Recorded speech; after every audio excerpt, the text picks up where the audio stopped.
বন্ধুরা, তোমরা সবাই কেমন আছো? মৌমিতা ইয়ামি কিচেন অ্যান্ড ব্লগে অনেক স্বাগত তোমাদেরকে। আমি চলে এসেছি আবার আজকে একটা নতুন রেসিপি নিয়ে। আর আজকে আমি বানাবো চা বা কফির সাথে একটা স্ন্যাক্স বানাবো। সেই স্ন্যাক্সটা বানানোর জন্য এখানে আমি নিয়েছি আলু। এই আলু দিয়ে আমি কীভাবে এই স্ন্যাক্সটা বানাচ্ছি সেটা তোমরা পুরো ভিডিওটা দেখতে থাকো। প্রথমে আমি আলুগুলোকে কেটে নেব। আলুগুলোকে আমি প্রথমে ছিলে নেব ছুলনি দিয়ে। এইভাবে ভালো করে একটুকু যেন না আলুর খোসা থাকে ভালো করে ছাড়িয়ে নেব।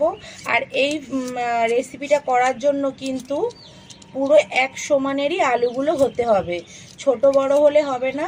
ছোট তো হবেই না, এইরকম মিডিয়াম সাইজ নাহলে একটু বড় সাইজের আলু কিন্তু নিতে হবে। আমি কিন্তু আলুগুলোকে সব পরিষ্কার করে ছুলে নিয়েছি। এবারে আগে কেটে নেব, তারপর আমি পরিষ্কার করে ধোবো। কাটছে কিন্তু আমি খুব বেশি সরুও করব না আর খুব বেশি মোটাও করব না, মিডিয়াম করে আমি কিন্তু আলুগুলোকে কেটে নেব।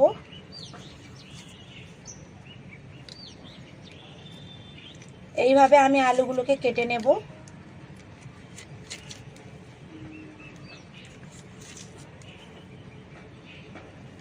বন্ধুরা, আমি এইভাবে কিন্তু আলুগুলোকে কেটে নেব।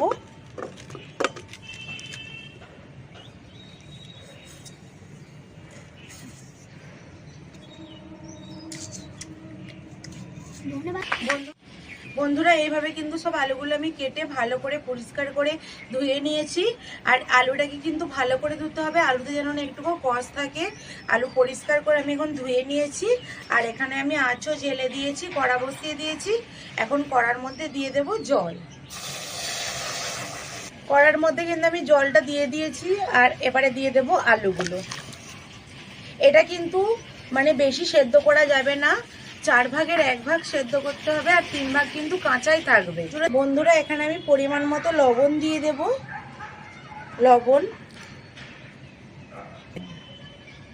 লবণটা দিলে কিন্তু এখন সেদ্ধর সময় আলুর ভেতরে লবণটা ঢুকে যাবে, সেই জন্য আমি সেদ্ধর সময় অল্প একটু লবণ দিয়ে দিয়েছি। আলুটা সেদ্ধ হয়ে গেছে, 4 ভাগের 3 ভাগ হয়ে গেছে। এটা কিন্তু বেশি সেদ্ধ করা যাবে না। এখন আমি আলুগুলোকে তুলে নেব।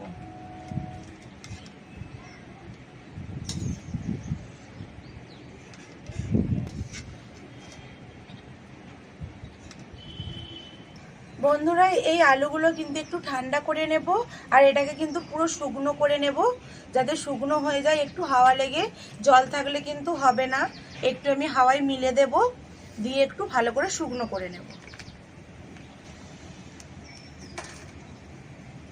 চুবড়ির মধ্যে ঢেলে নিয়েছি। এটাকে একটু আমি হাওয়ায় রেখে দেব, যাতে এর গাগুলো একদম শুকনো হয়ে যায়, জল জল ভাব যেন না থাকে। বন্ধুরা, এখানে কিন্তু আমি আলুগুলোকে মানে প্রায় শুকনো করে নিয়েছি, প্রায় নয় পুরো শুকনো করে নিয়েছি। এরকম হাত দিলে কিন্তু আমার হাতে একটুকু জল লাগছে না।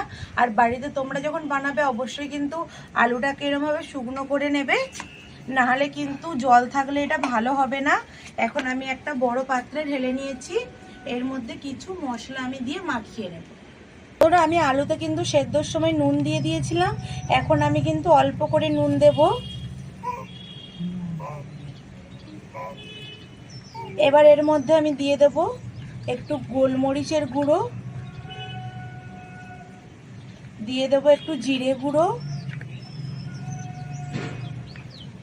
এবার দেব পরিমাণ মতো হলুদ,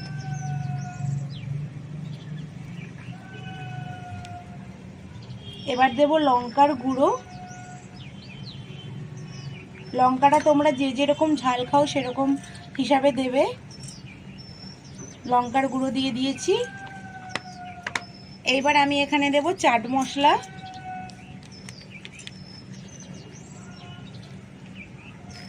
আর দেব ময়দা,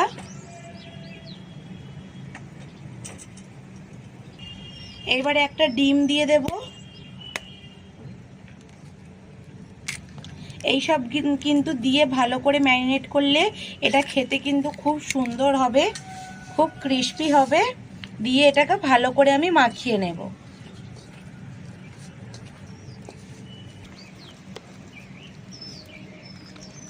বন্ধুরা, এই সব কিছু উপকরণ দিয়ে কিন্তু আমি ভালো করে মাখিয়ে নিয়েছি। এটা যত ভালো করে মাখাবে তত কিন্তু ভেতরে মশলাগুলো ঢুকবে। আর অনেক কিন্তু এখন আমার কাছে বসে আছে, তা গাড়ির মধ্যে বসে বসে কিন্তু এইরকম করছে। অনি এখন ডাকছে বন্ধুদেরকে, দেখো আয় আয়। বন্ধুরা এখানে কিন্তু আমার কড়া গরম হয়ে গেছে, আর কড়ার মধ্যে এখন তেল দিয়ে দিচ্ছি। আর এটা কিন্তু পুরো ছাই কিন্তু হবে না। বন্ধুরা এখানে কিন্তু আমার তেলটা গরম হয়ে গেছে। এবার এই আলু যে ম্যারিনেট করে রেখেছিলাম এই সব কিছু দিয়ে এবার একটা একটা করে আমি এখানে সব ছেড়ে দেব।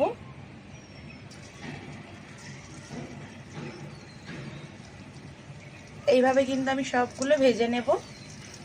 বন্ধুরা এইভাবে কিন্তু ভেজে নিতে হবে এইগুলোকে লাল লাল করে। আর এইগুলো এখনই দেখতে কত সুন্দর লাগছে দেখো বন্ধুরা। আর বাড়িতে যখন চায়ের সাথে কিছু থাকবে না, এরকম ভাবে আলুকে ফ্রাই করে এরকম ভাবে স্ন্যাক্স বানিয়ে দিলে কিন্তু সবাই খুব মজা ভাবে খাবে, আর খেতেও হয় খুবই মজার। বন্ধুরা এখানে কিন্তু আমি লাল লাল করে ভেজে নিয়েছি, দেখো কত সুন্দর দেখতে লাগছে।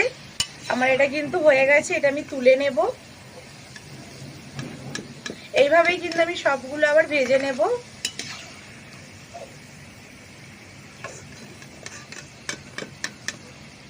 কিন্তু আমি আবারও ভেজে নেব সবগুলো। বন্ধুরা বাকিগুলো কিন্তু সব আমি এইভাবেই ভেজে নিচ্ছি। এটাও আমার ভাজা হয়ে গেছে, এবার তুলে নেব।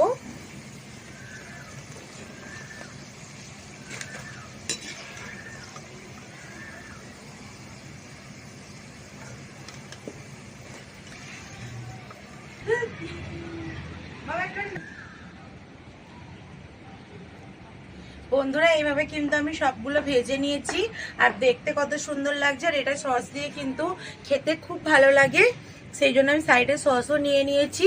ভিডিওটা যদি ভালো লাগে অবশ্যই লাইক কমেন্ট শেয়ার করবে। যারা এখনো চ্যানেলটা সাবস্ক্রাইব করেনি তাদেরকে বলছি তারা সাবস্ক্রাইব করে দেবে, যারা সাবস্ক্রাইব করেছে তাদেরকে অনেক ধন্যবাদ। আর এরকম কিন্তু তোমরা রেসিপি বাড়িতে অবশ্যই বানিয়ে খেয়ে দেখবে, কিন্তু খেতে খুব ভালো হয়। আর ভিডিওটা কিন্তু আমি বেশি বড় করছি না, এখানে শেষ করছি। দেখা হচ্ছে আবার নতুন কোনো রেসিপি নিয়ে। ততক্ষণে ভালো থাকবে, সাবধানে থাকবে, সুস্থ থাকবে। খুব গরম পড়েছে, এখন শুধু জল খাবে আর শরীর পুরো ঠিকঠাক রাখবে। টাটা, দেখা হচ্ছে নতুন কোনো রেসিপিতে।